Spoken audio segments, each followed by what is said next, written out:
So, very good morning to you all. Welcome to you all in Sanjay online class. Today, we are just going to read about third chapter, that is metals and non-metal.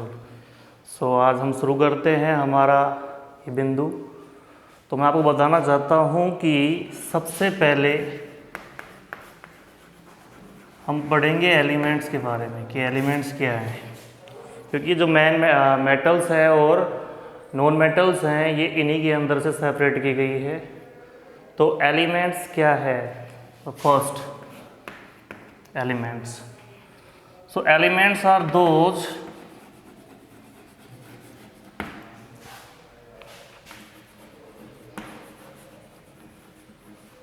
which are formed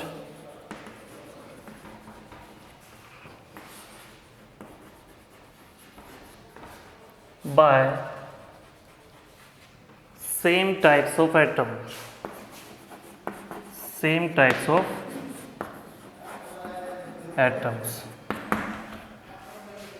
means एलिमेंट्स वो हैं जो एक ही प्रकार के atom से बने, जिनके अंदर दूसरे प्रकार के एटम्स ना हो। जैसे फॉर एग्जांपल अपन बात करें Fe means iron, like as you can silver, this is silver, and many more elements you can say like hydrogen, helium,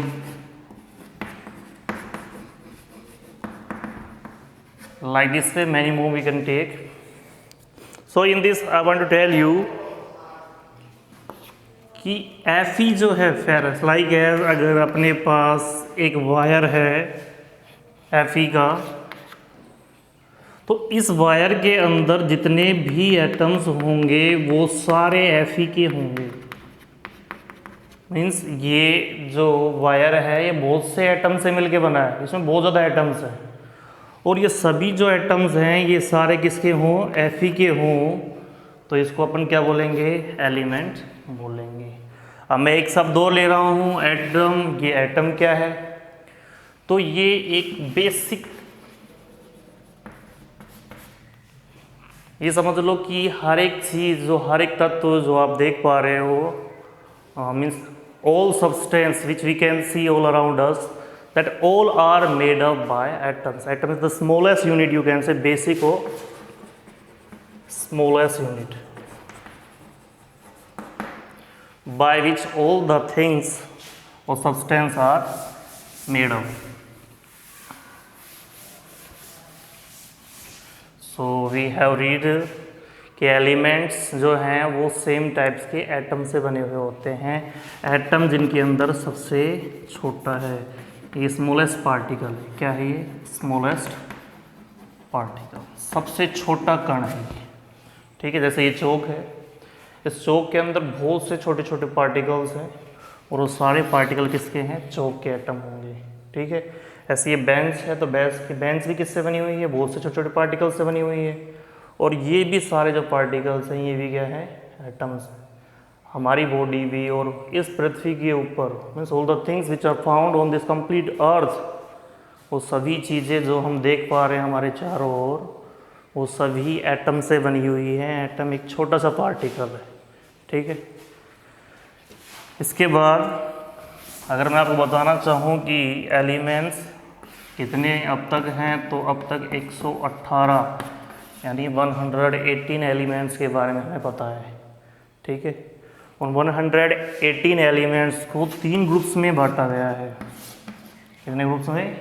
3 में, जिनमें मेटल्स है, नॉन मेटल्स है, और एक होता है जो दोनों की प्रॉपर्टी को होल्ड करे, उसको बोलते हैं मेटलॉइड्स। क्या बोलते हैं? मेटलॉइड्स। ये 3 ग्रुप्स के अंदर इन 118 एलिमेंट्स को डिवाइड किया गया है पीरियोडिक टेबल के अंदर, जिसमें मेटल्स की अलग प्रॉपर्टीज़ है, नॉन मेटल्स की अलग प्रॉपर्टीज़ है, और इन दोनों की प्रॉपर्टी जो प्रेजेंट करता है, एग्जिबिट करता है, वो मेटलॉइड्स है। ठीक है, नॉन मेटल्स मोस्टली 22 है लास्ट, उसमें अंदर कुछ मेटलॉइड्स हैं अलग से, और बाकी जो बच गए वो सारे क्या हैं, मेटल्स हैं। ठीक है, तो शुरू करते हैं हम मेटल्स के बारे में।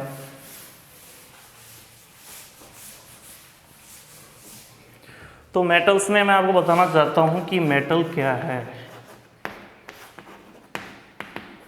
सो metals are the substance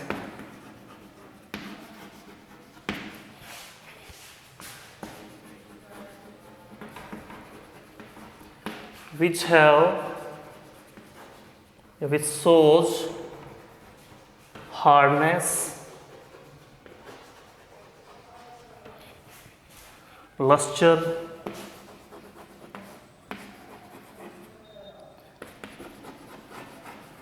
malleability,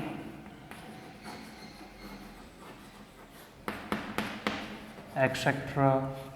These virtues are shown by metals. Okay, now I want to tell you about these. What are these? Hardness, luster, malleability. ये क्या है? लस्टर, उसके अंदर खुद की शाइनिंग होगी। क्या होगी? शाइनिंग होगी। अच्छा, malleability, उसको हम शीट में कन्वर्ट कर सकते हैं। एक प्रॉपर्टी है जिससे हम किसी भी सब्सटेंस को, जो मेटल हो उसी के अंदर ये पाई जाती है प्रॉपर्टी, उसको हम शीट में बदल सकते हैं। छोटी छोटी, मतलब बहुत ही बारीक शीट्स के अंदर उसको कन्वर्ट कर सकते हैं। ऐसे ही हार्डनेस आप जानते हो अच्छी तरीके से। तो इन मेटल्स और नॉन मेटल्स कौन सी होंगी? नॉन मेटल्स में मोस्टली गैसेज ली जाएंगी। क्या ली जाएंगी? गैसेज। मोस्टली इनके अंदर गैसेज है और इनके अंदर हार्डनेस नहीं मिलेंगी। एक दो एक्सेप्शनल केस है, जैसे कार्बन है। इस कार्बन के क्या होंगे? एलोटोप्स हैं, 3 एलोटोप्स। जैसे हम बात करते हैं, डायमंड है, ग्रेफाइट है एंड कोल है। तो ये इसमें क्या है कि जैसे डायमंड है, ये कोल है, ये जो है ये हार्डनेस शो करता है। जैसे ग्रेफाइट भी हार्डनेस शो करता है, लेकिन ये बैड कंडक्टर्स हैं, इंसुलेटर आप इनको बोल सकते हो। इनके अंदर कंडक्टिविटी नहीं होती है, लेकिन इसके अंदर एक है ऐसा जिसके अंदर कंडक्टिविटी शो करता है। यानी नॉन मेटल्स में भी कुछ ऐसे हैं जो इलेक्ट्रिक करंट को फ्लो होने देते हैं, अपने अंदर से क्रॉस होने देते हैं। इसमें मोस्टली क्या है? गैसेज हैं। इसमें कुछ एलिमेंट्स जो आप देख पा रहे हो कि कार्बन जो है इसके कुछ एलोटोप्स हैं। एलोटोप्स मतलब उसके अपर रूप जो आप देख पा रहे हो। और ये क्या है? ये हार्ड है। ठीक है, बाकी गैसेज आप जानते हो अच्छी तरीके से। जैसे हमने ऑक्सीजन ली किसी कंटेनर के अंदर, तो ऑक्सीजन क्या होगी? गैस फॉर्म में होगी। और गैस का मतलब आप समझो, एक चीज़ को देखो, गैस क्या हुआ?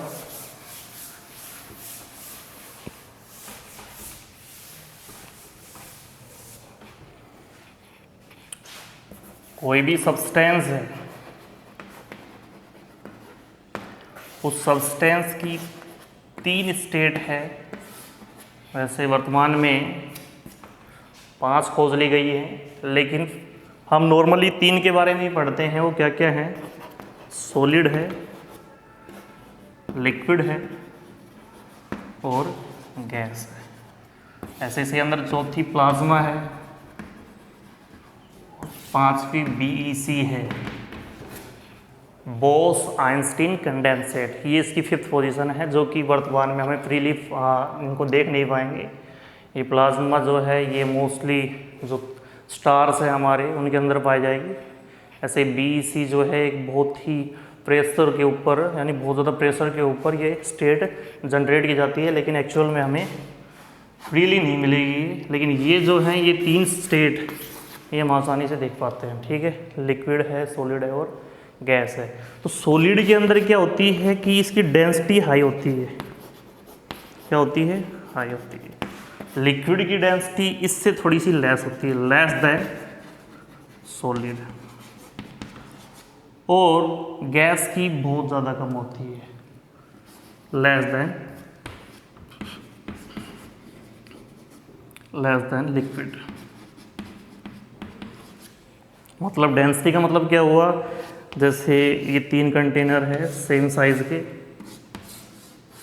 तो इनके अंदर जो पार्टिकल्स हैं, जैसे सॉलिड के अंदर जो पार्टिकल्स होंगे वो बहुत ज़्यादा नज़दीक होंगे, ऐसे बहुत ज़्यादा नज़दीक होंगे, चिपके होंगे।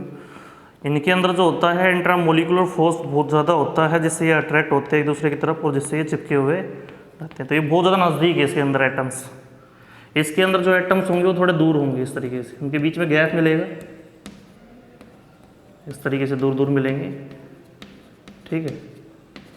और गैस में ये बहुत ज़्यादा दूर होते हैं, ऐसे बहुत ज़्यादा गैप होता है, क्योंकि इनके अंदर जो इंट्रामोलिकुलर फोर्स है वो बहुत कम होता है, जिस वजह से इस तरीके से दिखते हैं, ठीक है। तो ये 3 शेप्स हैं जिसमें आप देख पा रहे हो कि अगर कोई चीज़, कोई सब्सटेंस है, अगर वो गैस फॉर्म में है तो उसके अंदर एटम्स बहुत दूर दूर होंगे। इसलिए आपको पता अच्छी तरीके से कि जैसे हमारे पास कोई क्या है, बकेट है, उस बकेट में हम पत्थर डाल रहे हैं, पत्थर भर रहे हैं, तो बकेट का जो साइज़ है उसके अकॉर्डिंग ही हम उसके अंदर पत्थर भर सकते हैं। ऐसे ही अगर मैं बात करूँ किसकी, पानी, लिक्विड की, तो लिक्विड में भी जैसे वाटर भी है, मिल्क है, बहुत से अन्य सब्सटेंस और भी हैं। तो हम जैसे उनको भरते हैं तो जितना कंटेनर का साइज़ होगा उसके अकॉर्डिंग ही हम लिक्विड भर सकते हैं। लेकिन गैस हम एक्स्ट्रा भर सकते हैं, क्योंकि गैस के पार्टिकल क्या हैं, थोड़े दूर ज़्यादा होते हैं, इसलिए उनको जब कंप्रेस करते हैं तो वो नज़दीक आ जाते हैं और किस फॉर्म में आ जाएंगे, कंप्रेस करने पे लिक्विड फॉर्म में आ जाते हैं, ठीक है। तो अब थोड़ा सा मैं बताता हूँ आपको कि सब्सटेंस क्या है, क्योंकि ये भी हमारा एक टॉपिक आ चुका है। यहाँ पे सामने आप देख पा रहे हो सब्सटेंस। तो सब्सटेंस क्या है? जो भी आप वस्तु देख पा रहे हो आप अपने चारों ओर, वो सब मैंने आपको बताया था कि एक छोटे से पार्टिकल से बनी हुई है, जिस पार्टिकल को हम बोलते हैं एटम, ठीक है। और जब एटम्स कंबाइन करके कोई वस्तु बनाते हैं तो उसको हम सब्सटेंस बोलेंगे, जो कुछ भी हो। What ever you can C, this chair, this bench, wall, stone, soil, etc. Whatever is present on the earth is a substance. So according to the definition of substance, a substance is that which occupies space and having its mass.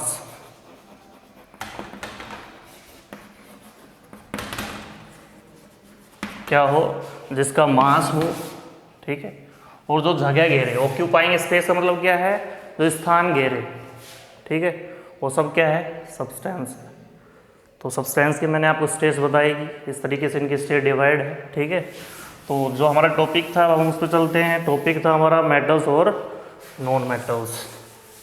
तो मैंने आपको बताया, मैं एक बार फिर से repeat कर रहा हूँ कि टोटल 118 एलिमेंट्स हैं, जिनके अंदर उनको 3 पार्ट्स में डिवाइड किया गया है एलिमेंट्स को, और वो हैं हमारे मेटल्स, नॉन मेटल्स, और जो दोनों की प्रॉपर्टी होल्ड करता है उसको बोलते हैं हम मेटलॉइड्स। ओके, तो अब हम पढ़ने जा रहे हैं कि मेटल्स की प्रॉपर्टीज़ क्या है। ये जो मेटल्स है इसकी जो प्रॉपर्टीज़ की हम बात करेंगे तो 2 प्रकार की प्रॉपर्टीज़ होती है मेटल्स की। एक कौन सी? एक फिजिकल प्रॉपर्टी,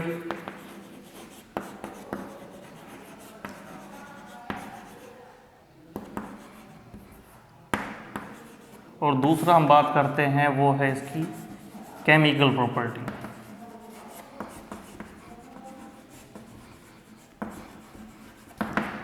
तो पहले हम बात कर लेते हैं फिजिकल प्रॉपर्टी। जैसा कि आप नाम से समझ पा रहे हो, फिजिकल, इसका मतलब क्या है? उसकी भौतिक गुणवत्ता, बाहर से कैसा दिखता है वो, ठीक है। तो इसके अंदर हम पढ़ेंगे उसकी हार्डनेस के बारे में, उसकी स्टेट के बारे में, या उसके मेल्टिंग या बॉइलिंग पॉइंट के बारे में।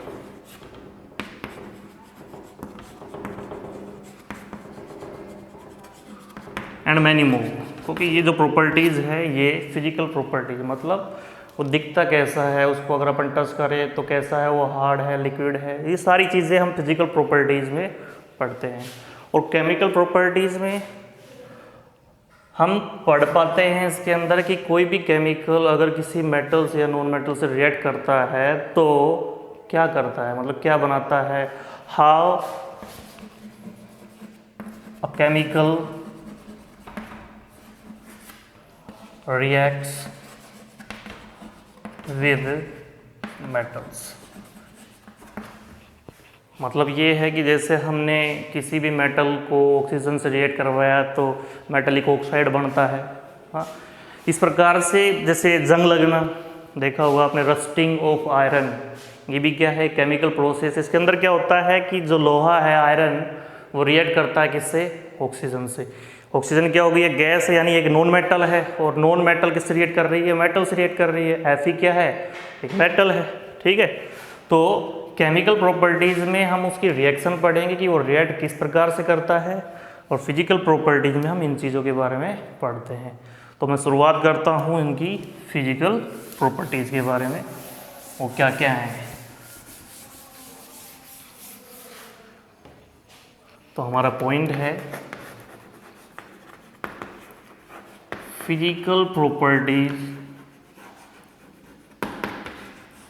Of metals. तो जैसा कि मैंने आपको शुरू में बताया कि इसकी फिजिकल प्रॉपर्टीज जो है वो ये हैं, डक्टिलिटी,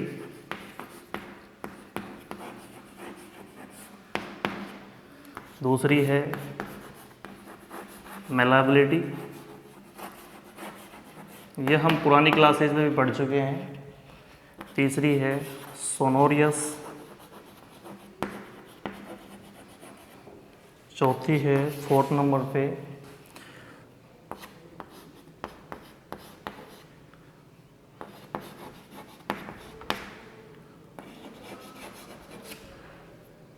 इलेक्ट्रिकली चार्ज और note.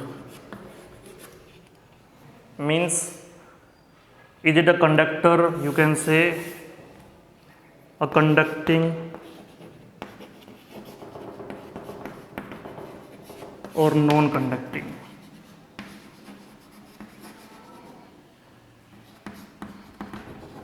or in other language we can write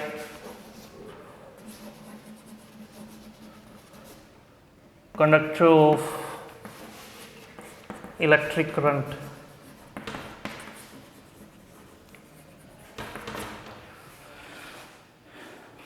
Is this conductor of electric current or not? Means वो सुचालक है या कुचालक है, ठीक है।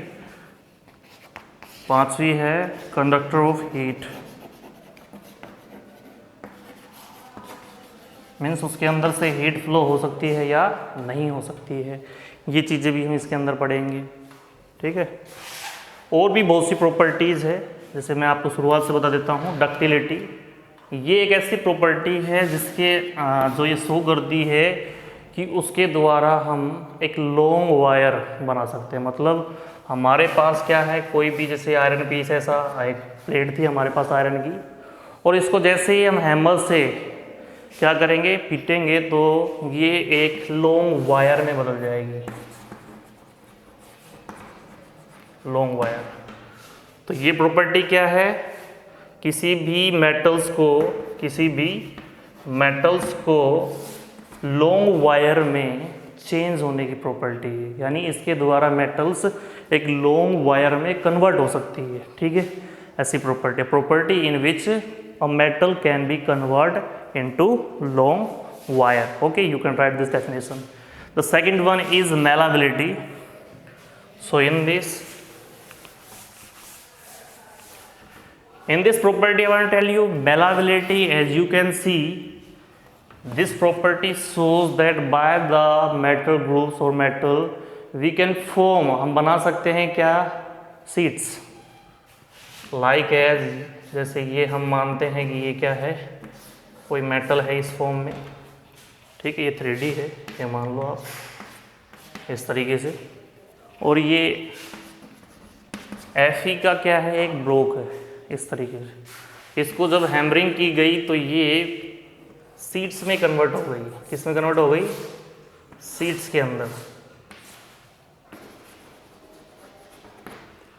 तो इसके अंदर Fe मेटल जो है वो कन्वर्ट हो गई सीट के अंदर। हम बोल सकते हैं a property in which a metal can be convert into sheets, वो क्या होगी, मेलाबिलिटी होगी, ठीक है। उसके बाद हम बात करते हैं sonorous. Sonorous means sono, you can see by this word we can get कि भाई साउंड से इसका रिलेशन होगा, यानी किसी भी मेटल से हम साउंड प्रोड्यूस कर सकते हैं। थर्ड प्रॉपर्टी अपनी sonorous means by any metals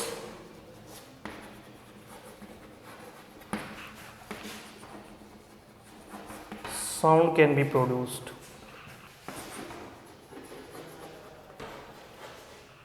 कि उनसे हम साउंड जनरेट कर सकते हैं। जैसे आपने देखा होगा स्कूल के अंदर जो बैल होती है या कहीं भी घर के ऊपर हम बैल यूज़ करते हैं, वो सभी बैल्स जो होती हैं वो साउंड जनरेट करती हैं जैसे ही उनको नॉक किया जाता है। और वो जो साउंड की जो प्रॉपर्टी है जो एक मेटल रख पाती है उसको अपन क्या बोलते हैं, सोनोरस प्रॉपर्टी। हमारे पास एक स्टोन है, स्टोन को अगर अपन नॉक करते हैं या हैमरिंग करते हैं तो उससे कोई साउंड जनरेट नहीं होती, क्योंकि वो किस में आ गए, वो कोई मेटल नहीं है। ठीक है, जो मेटल होगी वो साउंड जनरेट करेगी। अब अपन बात कर लेते हैं चौथी property, fourth property, conductor of electric current.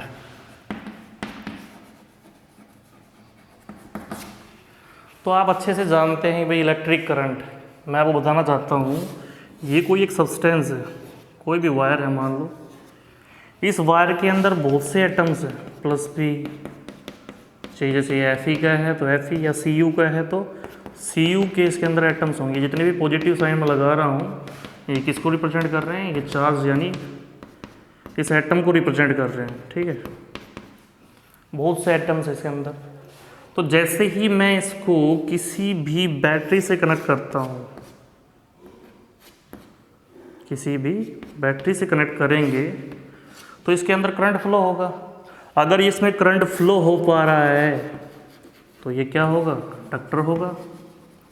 और अगर इसके अंदर करंट फ्लो नहीं हो पा रहा है तो ये क्या होगा, बैड कंडक्टर होगा। ठीक है, इसका मतलब ये है कि जो मेटल है वो कंडक्टिव बिहेव करती है, यानी उसके अंदर से करंट फ्लो हो सकता है। अब मैं आपको बताना चाहूँगा कि करंट फ्लो होता क्यों है।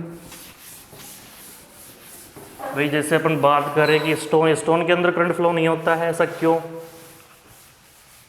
मेटल्स के अंदर क्यों होता है, तो इसका रीज़न है फ्री इलेक्ट्रॉन। क्या है, फ्री इलेक्ट्रॉन। तो जैसा आप पढ़ चुके हो कि एटम को 3 पार्ट्स में डिवाइड करते हैं, डिवाइड कर दिया गया फिलहाल, ये मान लो आप, वो क्या क्या है, इलेक्ट्रॉन है, प्रोटॉन है और न्यूट्रॉन है। यानी इससे पहले ये माना गया था कि एटम जो है वो सबसे छोटा पार्टिकल है, लेकिन आजकल इसके भी क्या हो चुके हैं, पार्ट्स डिवाइड हो चुके हैं। वो क्या है, इलेक्ट्रॉन, प्रोटॉन और न्यूट्रॉन। तो मैं आपको बताना चाहूँगा ये जो इलेक्ट्रॉन है, अगर किसी भी सब्सटेंस के अंदर फ्री इलेक्ट्रॉन पाए जाते हैं तो फ्री इलेक्ट्रॉन क्या करेंगे, इलेक्ट्रिक करंट को फ्लो होने में हेल्प करते हैं। क्या करते हैं, हेल्प करते हैं। जैसे अभी आपको बता रहा था कि एक वायर है, ये वायर, और इस वायर के अंदर अगर सारे के सारे इलेक्ट्रॉन बाउंडेड हैं यानी बंधे हुए हैं,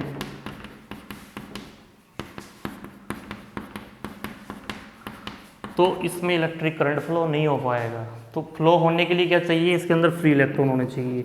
जैसे ही इस इलेक्ट्रॉन पे करंट फ्लो होगा तो ये इसको पुश करेगा और इस तरीके से करंट फ्लो होता जाएगा। जैसे ये इसको करेगा, ये इसको करेगा, इस तरीके से इसके अंदर करंट फ्लो होता चला जाता है। तो जिसके अंदर करंट फ्लो होगा वो कंडक्टर होगा, जिसके अंदर नहीं होगा वो बैड कंडक्टर होगा। ठीक है, तो उसके बाद मैं आपको बताना चाहता हूँ कंडक्टिंग, ये कंडक्टर ऑफ इलेक्ट्रिक करंट।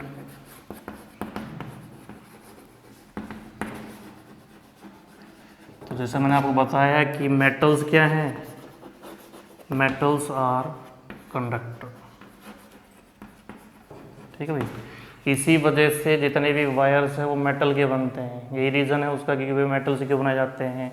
और सबसे ज़्यादा जो करंट आप बता पाओगे कि इसके अंदर फ्लो हो सकता है वो किस में होगा, सिल्वर में होगा, चांदी के अंदर। ठीक है, तो आप कहोगे कि भाई कॉपर के ही वायर क्यों यूज किए जाते हैं? अगर पूरा करंट जो है सिल्वर के अंदर फ्लो होता है तो कॉपर या सिल्वर के वायर, एल्यूमिनियम, सॉरी उसको आप एल्यूमिनियम बोलोगे, जो अपने वायर यूज़ किए जाते हैं पोल्स के ऊपर, तो उन्हीं के यूज़ किए जाते हैं। तो इसका एक रीज़न है, क्योंकि आपको पता है कि भाई सिल्वर यानी चांदी, आप जानते हो कि ये कॉस्टली है, और कॉस्टली है तो इसके इतने वायर हम प्रोड्यूस नहीं कर सकते हैं। अगर वायर बनाएंगे तो बहुत ज़्यादा महंगा पड़ेगा हमें, ठीक है। और कॉपर, Fe लोहा है, एल्यूमिनियम है, इनके वायर बनाना आसान है और ये सस्ते भी हैं, चीप हैं ये आप, ठीक है। तो इस वजह से इन्हीं के वायर बनाए जाते हैं। और ये सब क्या है? मेटल्स है, जिनको हैमरिंग करके लॉन्ग वायर के अंदर चेंज किया जाता है। और आपको पता है कि लॉन्ग वायर के अंदर कन्वर्ट होने की प्रॉपर्टी वो मेटल्स के अंदर ही होती है, ठीक है। नॉन मेटल्स के अंदर ये प्रॉपर्टी नहीं पाई जाती है। मैंने आपको एग्जांपल भी दिया था कि कार्बन जो है वो एक नॉन मेटल है। वो क्या है? एक नॉन मेटल है, लेकिन इसके जो एलोटोप्स हैं वो अलग अलग बिहेव करते हैं। जैसे मैं आपको बात करना चाहता हूँ, डायमंड है, ग्रेफाइट है और कोल है। तो ग्रेफाइट जो है इसके अंदर वो इलेक्ट्रिक करंट फ्लो कर देता है। यानी जैसे आपने देखा होगा पेंसिल की निब्स होती है, लिड, वो किससे बनी होती है? ग्रेफाइट से। और अगर आप उसको सॉकेट के अंदर या इस करंट फ्लो उसके अंदर करवाना चाहोगे तो उसके अंदर करंट फ्लो हो जाएगा। बल्कि वो है क्या? नॉन मेटल है। क्या वो? Non metal. लेकिन वो क्या शो कर रहा है? उसके अंदर करंट फ्लो हो पा रहा है। बाकी जितनी भी नॉन मेटल्स हैं उसके अंदर करंट फ्लो नहीं हो पाता। जैसे जो भी गैसेज है, सल्फर है या और कोई भी गैस है, उसके अंदर जब आप करंट फ्लो करोगे तो करंट फ्लो नहीं हो पाएगा। डायमंड है, इसमें भी करंट फ्लो नहीं हो पाता है, इसके अंदर भी नहीं हो पाता है, ठीक है। इस तरीके से ये इनकी फोर्थ प्रॉपर्टी है। नेक्स्ट प्रॉपर्टी इसकी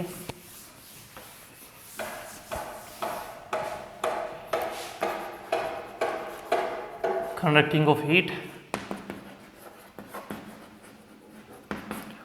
तो मतलब उनके अंदर क्या होगी? हीट फ्लो हो जाएगी। अगर हीट फ्लो हो रही है तो इसका मतलब क्या है कि वो एक तरीके से पेटल्स है, क्योंकि ये प्रॉपर्टी वो होल्ड करते हैं। तो हीट फ्लो कैसे पता चला कि भाई उसके अंदर हीट फ्लो हो रही है नहीं हो रही है? तो मैंने आपको बताया था, हम छोटी क्लास में एक एक्सपेरिमेंट कर चुके हैं ऐसा। अगर आप कोई भी एक प्लेट लेते हो, मेटल प्लेट, ये हमने कोई मेटल प्लेट ली है और इसको किसी ब्रिक्स के सहायता से हमने रख लिया है यहाँ पे। इसके ऊपर भी एक ब्रिक्स रख देते हैं हम, ठीक है। अब ये जो मेटल की प्लेट है, इसके नीचे हमें यहाँ पे एक कैंडल लगा देते हैं। कैंडल से होगा क्या कि यहाँ हीट का फ्लो होगा, यहाँ हीट आ जाएगी। और हीट आपको पता है कि हाई प्रेशर से कहाँ की ओर जाती है भाई? लो की ओर। हाई टेम्परेचर से लो टेम्परेचर की हो जाती है। तो ये मेटल जो है, यहाँ आप देखोगे हीट इधर से फ्लो होना शुरू कर देगी और वो इस पार्ट तक हो जाएगी। अब हमें कैसे पता चला?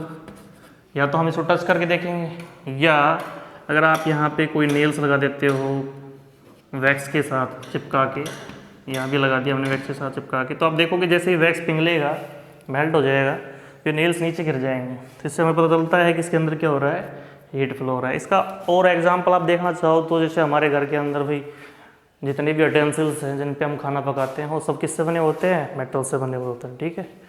वो सारे मेटल से बने होते हैं। और उनको जो कवर होता है, जो हम हाथ से पकड़ते हैं, वो कवर किससे बना होता है? Non metals. यानी वो क्या है? इंसुलेटर है। इंसुलेटर है, इसके लिए उसके अंदर क्या होता है भाई? हीट फ्लो नहीं हो पाती है और हम आसानी से उसको पकड़ पाते हैं। वरना अगर किसी मेटलिक कंटेनर को हम गर्म करके पकड़ते हैं तो वो बहुत ज़्यादा गर्म हो जाएगा और हम हमारा हाथ जला सकते हैं, ठीक है। तो इस वजह से हमें उसको टच नहीं करना चाहिए। तो ये यानी मेटल्स जो है वो कंडक्टिंग ऑफ हीट भी होती हैं। एक प्रॉपर्टी होती है इनकी लस्टर की। किसकी होती है? लस्टर। मतलब इनके अंदर शाइनिंग होती है, चमक होती है भाई। जितनी भी मेटल्स होती है इनके अंदर चमक होती है।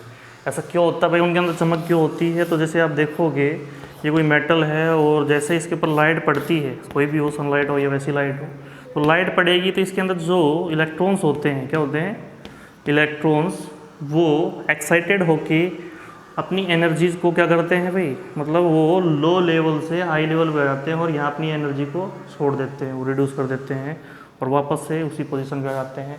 तो बार बार ये एनर्जी लेवल जो होता है वो अपनी एनर्जी क्या करते हैं, बाहर छोड़ते हैं, जिससे उनके अंदर चमक दिखती है हमें। ये तभी होगा जब उनके ऊपर लाइटनिंग पड़ेगी, वरना अंधेरे में थोड़ी चमकेंगे। लेकिन कब चमकेंगे ये, जब उनके ऊपर कोई लाइट गिरती है तो वो हमें शाइनिंग करते हुए दिखाई देते हैं।